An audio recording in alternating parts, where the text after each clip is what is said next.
Luis Alberto era un niño de 10 años de edad, cursaba la educación primaria y su materia favorita era historia. Sin embargo, se distinguía de sus compañeros por algo, era especialmente enemigo de las matemáticas. Desde su primer año escolar, no se llevaba bien con los números, ni con las operaciones, ni nada que se le parezca. Sus maestros intentaron de todo, juegos, actividades y hasta videos para ayudar a Luis Alberto, pero nada funcionaba. Luis Alberto siempre alegaba de las matemáticas. Él decía que eran aburridas y que no servían, por eso nunca entregaba sus tareas, tampoco prestaba atención. El chino era más fácil que la tabla del 2, solía decir. Algunos de sus profesores coincidían en que era una dificultad de los propios profesores. Otros que la dificultad estaba en Luis. En algo coincidían todos, era un problema de interés y debía resolverse antes de pasar a la secundaria. Pero ¿cómo haremos eso?, pensaban sus profesores. Quizás con más juegos, decía el profesor Román, el distinguido ingeniero. Probablemente con algunos premios, afirmaba el docente Guzmán, psicólogo de profesión. Tal vez con más ejercicios prácticos dentro del aula, comentaba la maestra Rodríguez, licenciada en matemáticas. Los padres de Luis Alberto aceptaron todas las alternativas y pusieron manos a la obra. Sin embargo, luego de varios intentos, seguían sin tener éxito. Luis Alberto les decía que los juegos eran distintos a las matemáticas, que los premios podían conseguirlos aprendiendo otras materias y que los ejercicios prácticos no eran reales. Los padres del infante no supieron qué hacer. Poco después, los docentes tampoco. Todos estaban preocupados por el futuro de Luis Alberto, pues las matemáticas se usaban para todas las carreras, pero el niño no parecía aceptarlo, tampoco los adultos entendían. Su padre, el señor Jorge, era contador, su madre, la señora Fabiola, era arquitecta, sus profesores eran amantes de las matemáticas. ¿Qué le sucede a Luis Alberto?, pensaban todos. Entre pláticas en la sala de maestros corrió el rumor. El tema del momento era Luis Alberto, enemigo de las matemáticas. En esa misma sala, tomando café, se encontraba el profesor Salgado. Él era docente de la asignatura en historia y le guardaba aprecio a Luis Alberto, pues siempre se sentía emocionado con su clase.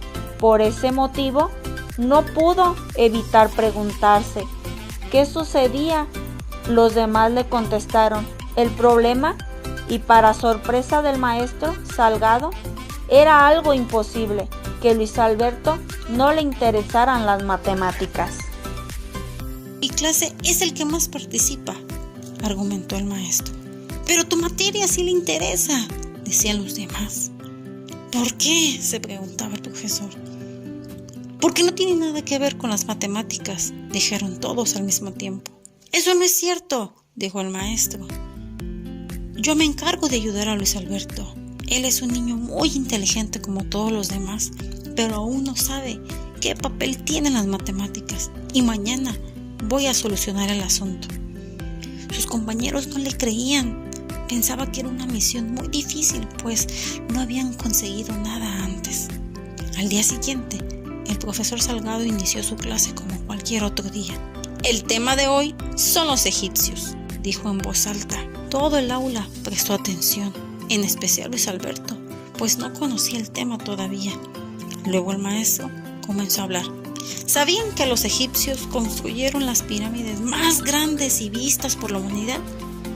Lo decía muy emocionado y mientras tanto les mostraba algunas fotografías.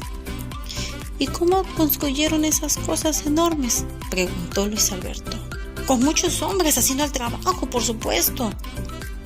Pero, ¿cómo no se equivocaban?, volvió a preguntar. Porque antes las diseñaron con ayuda de las matemáticas. No creo eso, profesor. Las matemáticas solo se usan en la escuela, dijo Luis Alberto. Claro que no. De hecho, Las matemáticas ayudan a la construcción y a muchas otras cosas. ¿De verdad, profesor? Claro, de hecho, las pirámides son un triángulo. Los egipcios se inspiraron en las figuras y las medidas para construir sus monumentos. Y no solo eso, sino que eran tan expertos en matemáticas que las usaban para todo. Les voy a explicar. Los egipcios crearon su civilización entre el cauce medio y el cauce bajo del río Nilo. Todo ese territorio era suyo y ahí se desarrollaron. Además, quisieron ir más allá, expandirse hasta el desierto del Oriente y el Mar Rojo y la península de Sinaí.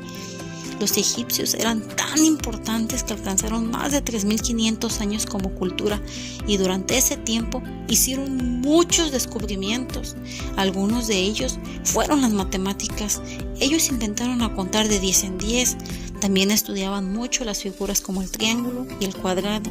De hecho, también sabían que estudiar los planetas era como estudiar las matemáticas, porque todo el universo tenía figuras. Pero nada más las usaban para cosas bien complicadas, ¿cierto, profesor?, preguntó Luis Alberto. Para nada, Luis. De hecho, le enseñaban casas como tu mamá y contaban sus riquezas como tu papá. Las matemáticas eran tan importantes para ellos que les ayudaban a cultivar su comida. ¡Wow, profesor! ¿En serio? Luis ya estaba muy sorprendido. Así es, Luis. Las matemáticas no solo se usan en el salón, también se usan en el mundo en el que vivimos. Si te gusta la historia, también te debe de gustar la manera en que los pueblos antiguos usaban las matemáticas. Ese día la clase terminó y Luis Alberto salió encantado, porque por fin entendía que las matemáticas ayudaban un montón en la vida diaria. Si no le gustaban solitas, las juntaba con la historia. Desde ese entonces prestó más atención a la clase de matemáticas. Sus calificaciones subieron y pudo pasar a la secundaria, todo gracias a ese profesor de historia.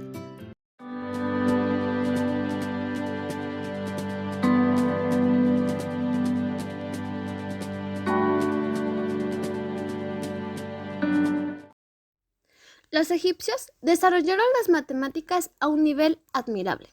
Utilizaban sumas, restas, multiplicaciones y divisiones. Incluso llegaron a solucionar ecuaciones de segundo grado y raíces cuadradas. A continuación, les explicaremos algunos usos de los aportes de la civilización egipcia con sus conocimientos aplicados en la actualidad. 1. El sistema de numeración egipcio permitía representar números desde 1 hasta millones, desde el uso de la numeración jeroglífica. Gracias a ellos, tenemos un sistema decimal. La numeración egipcia escrita permitía la representación de números mayores de 1.000.000. Utilizaban un sistema aditivo de base decimal con jeroglíficos específicos para la unidad y cada una de las 6 primeras potencias de 10. ¿A qué nos referimos con esto? A principios del tercer milenio antes de Cristo, los egipcios disponían el primer sistema desarrollado decimal de 10. Permitía contar grandes cantidades y también descubrir pequeñas cantidades en forma de fracciones unitarias, las fracciones del ojo de Horus. Eran cada una de las partes en las que éste fue seccionado durante la batalla y se representaban mediante una grafía. La esquina inferior era 1/2, el iris 1/4, la ceja 1/8, la esquina exterior 1/16, mientras que los ornamentos debajo del ojo continuaban la secuencia 1/32 y 1/64.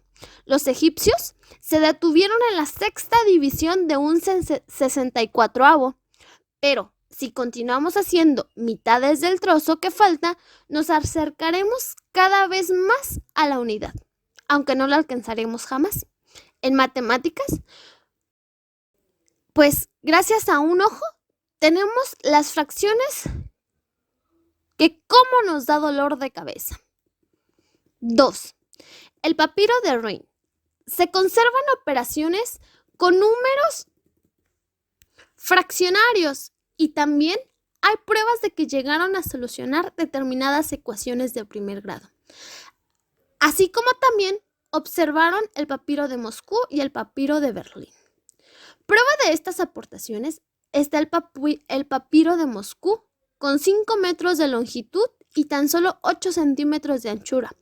Consta de 25 problemas matemáticos, aunque algunos se encuentran demasiado dañados para poder ser interpretados.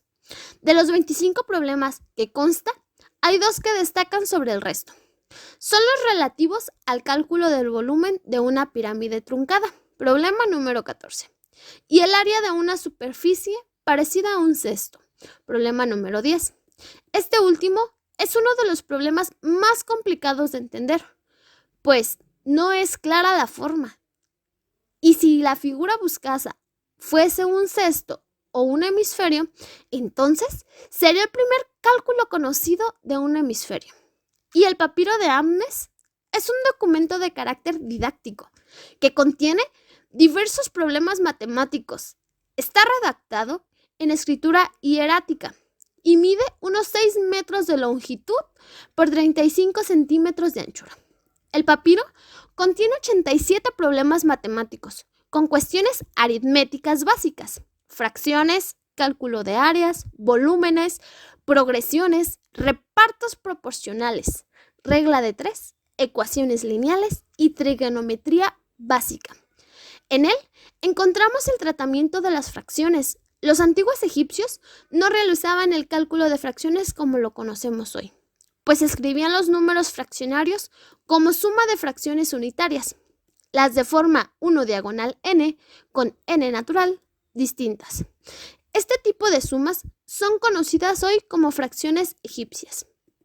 El problema 50 establece que el área de un círculo de diámetro 9 equivale a la de un cuadrado de lado 8. Esto supone una notable aproximación del valor del número pi, 3.1416, todavía desconocido en aquella época. Número 3. El cálculo de áreas, incluso esféricas y volúmenes. Lo hicieron con el fin de calcular las superficies y los volúmenes de las pirámides. Gracias a ellos, podemos quebrarnos la cabeza con todas esas fórmulas para sacar un área de alguna figura geométrica. Y todas esas fórmulas como para sacar, por ejemplo, el área de un triángulo, base por altura dividido entre 2. Número 4.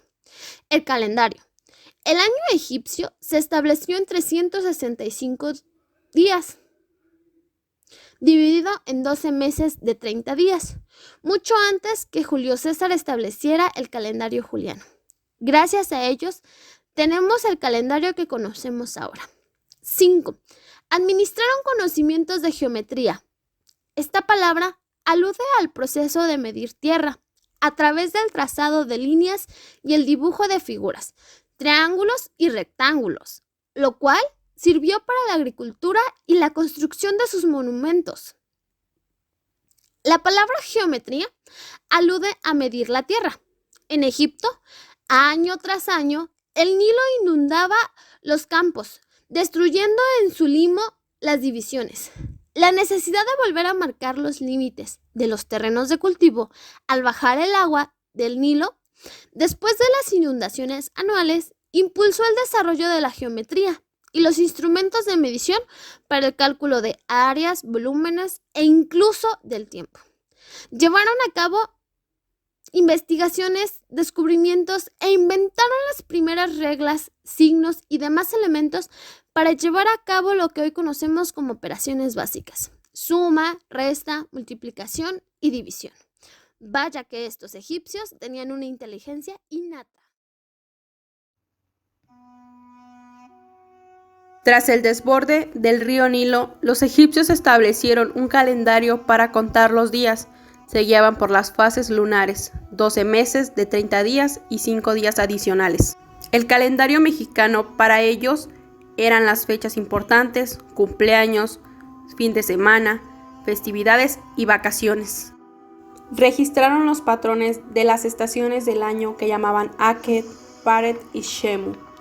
Para los niños son 4 estaciones divididas en 3 meses cada una, y lo relacionaban porque el clima va cambiando y seguían porque se caen las hojas y florecen los árboles. Utilizaron la medición, el conteo, para saber calcular las áreas de terreno que sembrarían. Niños se enseñaron a contar mediante botones, tapas y frijoles. Los egipcios utilizaban su cuerpo para medir el mundo y tener un sistema de medición.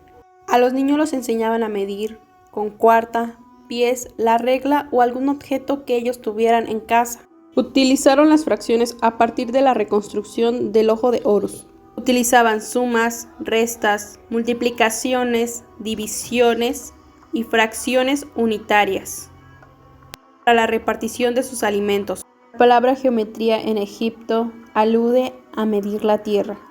Descubrieron la geometría a partir de los objetos que utilizaban en la vida cotidiana. Los niños conocen la geometría a partir de las figuras que hay en su entorno, en la escuela, como es el cuadrado, triángulo, círculo y rectángulo. El triángulo sagrado egipcio o triángulo egipcio es el nombre moderno que tiene el triángulo rectángulo. Se empleó en el antiguo Egipto y fue llamado Ishaco, de la diosa Isis. Este triángulo es utilizado para obtener ángulos rectos. Video 1, 2, 3. Amiguitos, el día de hoy les presentaremos la obra de los egipcios. Comencemos. Hola, princesita Nefertiti. Tenía mucho que no te veía. ¿Cómo estás? Bien, manchitas. ¿Qué te trae por aquí? Fíjate que me dejaron investigar con un familiar una tarea acerca de la civilización egipcia. ¿Tú me podrías ayudar, por favor? Claro que sí, manchitas. Acabarás fascinada con todo lo que se refiere a los egipcios.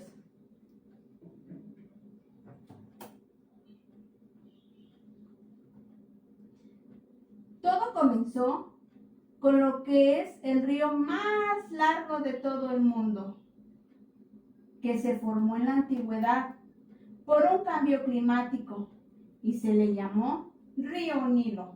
Desde entonces, la gente comenzó a instalarse cerca del río, ya que en época de lluvias todo a su alrededor se inundaba, dejando una tierra muy fértil. Y cuando el río bajaba, era ideal para que los habitantes empezaran a sembrar gran variedad de semillas. ¿Y si el río bajaba, cómo le hacían para regar?